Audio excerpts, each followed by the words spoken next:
tapon ng teaspoon. Saan ko ba sa akin? Nilinisan ko na siya. Lagyan ko lang siya ng isang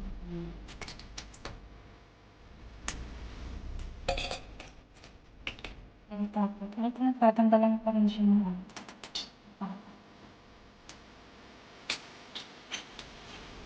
nakabito ko.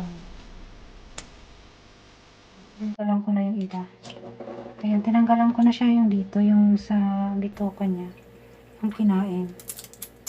Ginamitan ko lang siya ng toothpick. Ayan, ito yung matalas dito. Ayan. Ginugupit ko.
Hello guys, ito maglagay din ako ng sangkap ng para iluto ko dito sa hipon.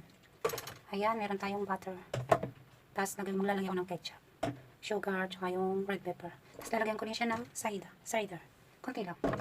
Ito, onion, tsaka lagyan ko siya ng isa lang ng sili. Green onion, tsaka garlic. Ayan. Kayatin ko lang ito.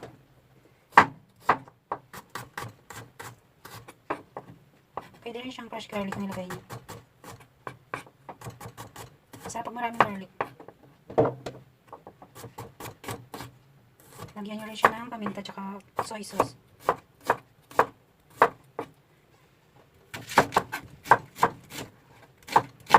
Kaya damihan nyo yung onion pag marami pang onion. Lagyan nyo ng marami.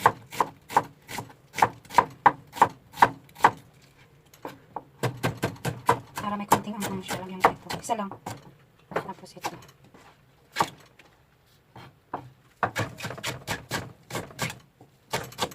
Luto na siya. Ano na, ito na natin. Yan. Saglit lang pang lutuin guys. Simulan ko na pagluto.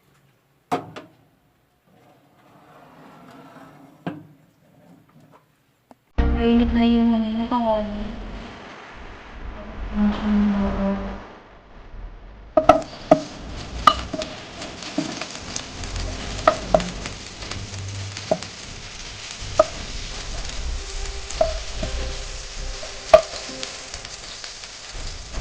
Bebenta ito.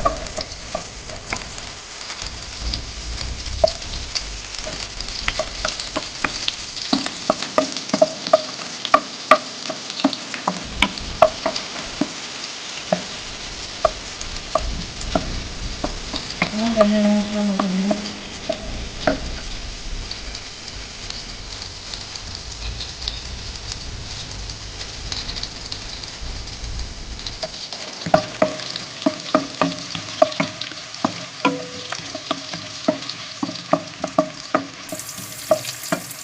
Sinod ko yung onion.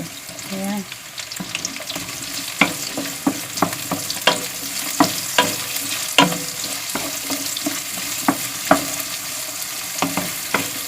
Sunod-sunod lang yung mga sangkap ilagay.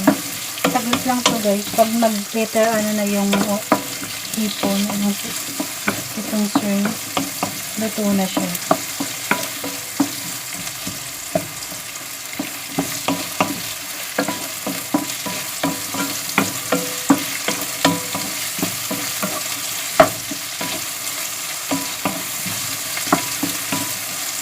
Tapos ilagay ko yung chili. Ayan. Kunti lang para may kunti siyang anghang. Kunti spicy lang. Kaya nila na yung anghang. Tapos sunod na natin yung shrimp. Panayin na natin. Ayan. Dito.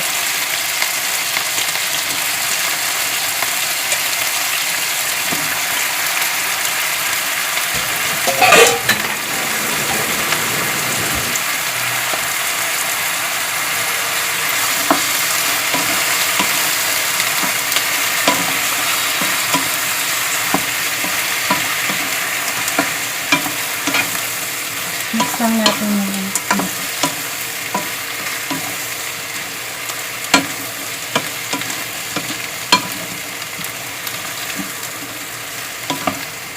lagyan natin ng soy sauce tsaka white powder.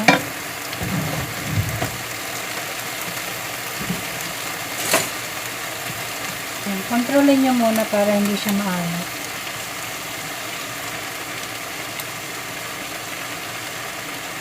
Kasi yung butter medyo maalat din siya. Yan. Pag kulang, timplahin nyo na lang. Pwede siyang lagyan ng oyster sauce.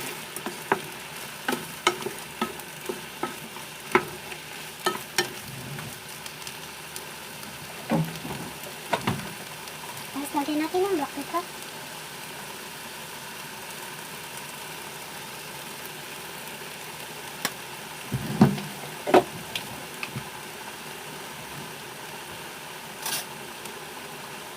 White powder. Ayan.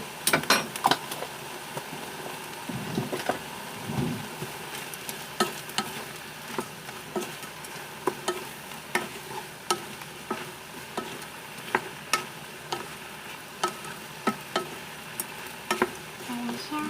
Tapos lagyan siya ng konting sugar.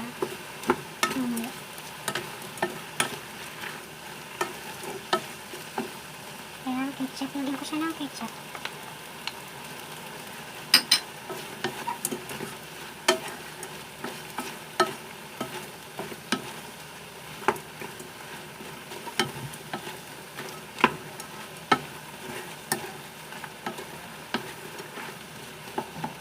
Ayan, cider.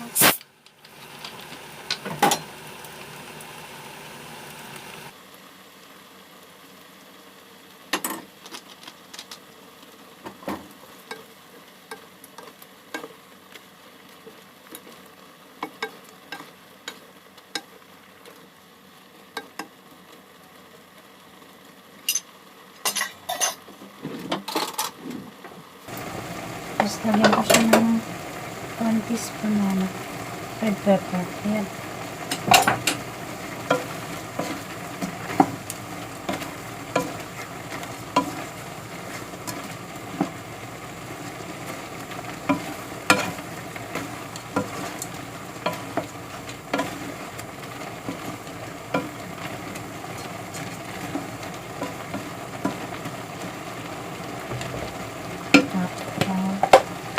Sugar. Ayan.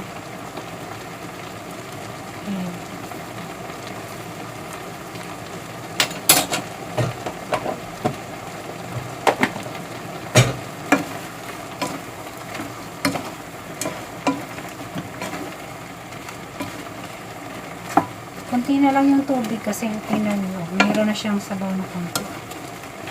Lagyan nyo siya ng konting sabaw. Ayan.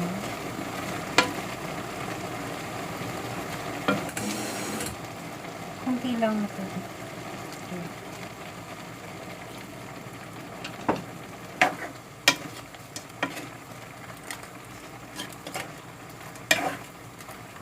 Ayan lang natin siya maluto. Saglit lang ito maluluto.